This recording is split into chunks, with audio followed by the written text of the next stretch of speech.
Hello everyone, সবাই কেমন আছো? কাকুলি রঞ্জিতের লাইফস্টাইলে তোমাদেরকে স্বাগত। তো চলে এলাম আজকে আবার। দেখো, একটা ছোট্ট করে মাছ ধরতে গেছিলো আমার ছেলেরা, আর আমরা ডাকতে গেছিলাম।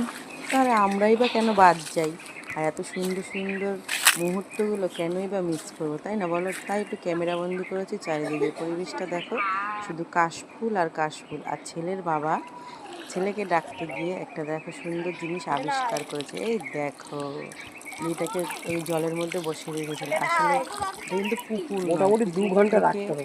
পাশে একটা পুকুর আছে। তো এখানে বৃষ্টির জলগুলো ওই পুকুরে জল হয়েছিল, সেইটা জমে গেছিলো, তাই সেখান থেকে মাঠে করিয়ে এসছে। আর দেখো বাচ্চারা কি আনন্দ করছে। আসলে আমরা ছোটোবেলায় যা মজা করতাম, এখনকার বাচ্চারা তো সেটা করে না, কিন্তু কারণ তারা তো এখন মোবাইলে মোবাইল নিয়েই দেখানো বেশি সময় ব্যস্ত। ভুলে এই যে যায়। আমার ছেলে দেখো না, ওর এই ফার্স্ট টাইম অভিজ্ঞতা মাছ ধরার, বন্ধুদের সাথে এসছে, তাই ডাকতে গেছিলাম। দেখো চারিদিকের পরিবেশটা, তাই রেখে যায়, ভাবলাম হ্যাঁ, একটু ক্যামেরা বন্দি করে তোমাদের সাথে শেয়ার করব। কেমন লাগলো ভিডিওটা অবশ্যই বলো। টাটা বন্ধুরা।